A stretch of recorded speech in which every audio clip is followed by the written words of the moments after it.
प्रिय दर्शक बंधु नमस्कार। आपण मानकु स्वागत जणाई आरंभ करुछु आजिर राउरकेला संवाद।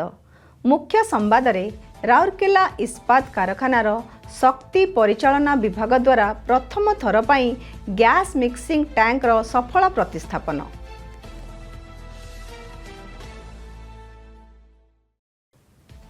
जल परिचालना व्यवस्था को मजबूत करने पई आरएसपी द्वारा लागुनरू पंक उद्धार कार्य जारी। एवं राउरकेला इस्पात कारखानार एसएमएस 2 ठारे कैपिटल मरामती पई सुरक्षा प्रस्तुति बैठक अनुष्ठित।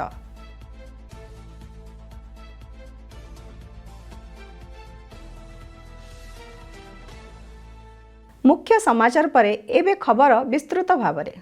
रक्षणाबेक्षण क्षेत्र में एक प्रमुख माइलखुंट स्थापन करी राउरकेला इस्पात कारखाना आरएसपी शक्ति परिचालना विभाग ईएमडी सीसीडी अंचल रे एक गैस मिक्सिंग टैंकर प्रतिस्थापन कार्य सफलतार सह संपन्न करिछि, जहाँकि कारखाना प्रतिष्ठा हेबा परे एभली प्रथम प्रतिस्थापन अटे।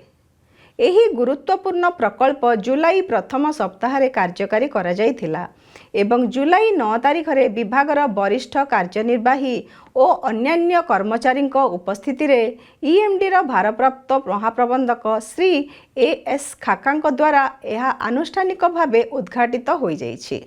एही गैस मिक्सिंग टैंक कारखानार गैस वितरण नेटवर्क रो एक गुरुत्वपूर्ण अंश अटे। यह ब्लास्ट फर्नेस, कोक ओभेन एवं एलईडी रु 3टी मुख्य बाई प्रोडक्ट उप उत्पाद इंधन गैस ग्रहण करिथाए एवं सेगुड़ी को आवश्यक अनुपात रे मिश्रण करी गैस बूस्टर माध्यम रे तल मुंडर व्यवहारकारी को मिश्रित गैस जोगाई थाए।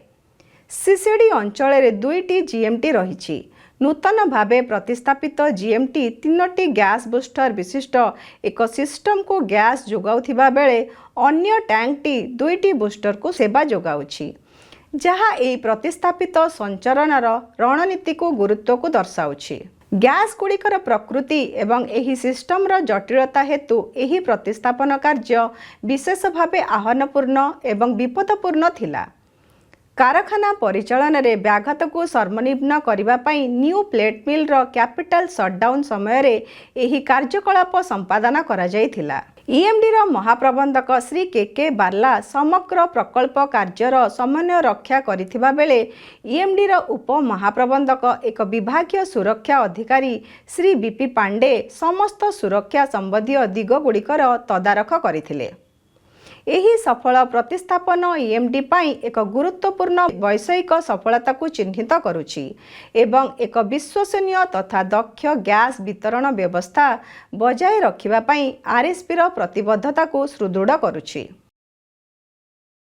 सेल राउरकेला इस्पात कारखाना एहार जल परिचालना व्यवस्था को मजबूत करबा पाई लागुनरो पंक उद्धार डिसिल्टिंग सहित क्षतिग्रस्त स्क्वीज गेट गुड़िकर मरामती एवं बदलाइबा भली गुरुत्वपूर्ण कार्य हाथ को नेइछि। एही कार्य वर्तमान प्रगति पथरे अछि एवं आरएसपी रो जल परिचालना विभागर प्रत्यक्ष तत्वावधान रे एहा कार्यकारी कराउछि। लागुनरो पंक उद्धार कराजिबा फलरे कारखानारू निष्कासित हेउथिबा वर्ज्य जलर गुणवत्ता बजाय रखिबारे एहा यथेष्ट सहायक हेबो। एहा छड़ा नवीकरण करा जाइतिबा स्क्वीज गेट गुड़िकर परिचालना आवश्यक समय रे मौसुमीर प्रबल वर्षा समय रे कारखाना परिसर रे बन्या परिस्थिति सृष्टि हेबाकू रोकिबारे साहाय्य करिवो, जहाद्वारा कार्यक्षेत्रर सुरक्षा एवं प्रस्तुति आहुरी वृद्धि पाइबो। एही कार्य पई मेसर्स एनबीसी को प्राय 4.75 कोटी टंकार आनुमानिक व्यय अटकल रे कार्यादेश वर्क ऑर्डर प्रदान करा जाइछि। यही प्रकल्पर मुख्य कार्य परिसर मध्य 1,27,050 घनमीटर पंक स्कस अपसारण 80,000 वर्ग मीटर अंचल रे थिबा जंगली गछलता सफा और अपसारण एवं 3टी क्षतिग्रस्त स्क्वीज गेट बदलाइबा सामिल रहिछि। कार्य संपादन समय शून्य क्षति जीरो हार्म सुनिश्चित करने उद्देश्य कैपिटल मरामती कार्य नियोजित ठिकादार एवं सुपरभाइजर मानक सचेतन करने 9 जुलाई 2026 रे सेल राउरकेला इस्पात कारखाना स्टील मेल्टिंग शॉप 2 ठारे एक सुरक्षा प्रस्तुति बैठक आयोजन करा जायथिला। एही बैठक में एसएमएस 2 मुख्य महाप्रबंधक श्री एमजी श्रीकांत सभापतित्व करथिबा बेले विभिन्न विभागर मुख्य विभागीय सुरक्षा अधिकारी एवं सहकारी सुरक्षा अधिकारी उपस्थित थिले।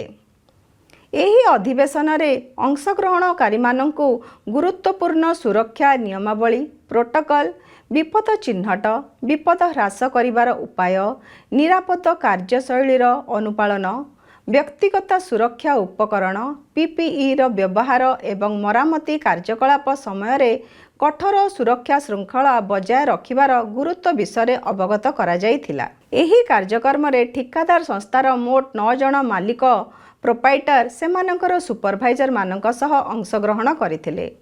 कैपिटल मरामती अभियान समय रे एक सुरक्षित कार्य परिवेश सृष्टि करिबा एवं शून्य क्षतिर लक्ष्य हासिल करिबारे परिचालना कर्तृपक्ष और ठिकादार मानक मिलित दायित्व उपरे एही बैठक रे गुरुत्वारोप करा जायथिला। एसएमएस 2 विभागीय सुरक्षा अधिकारी श्री एसी महाराणा एही बैठकर समन्वय रक्षा करथिले। आज पई संवाद परिवेषण एठी समाप्त करूछु। नमस्कार।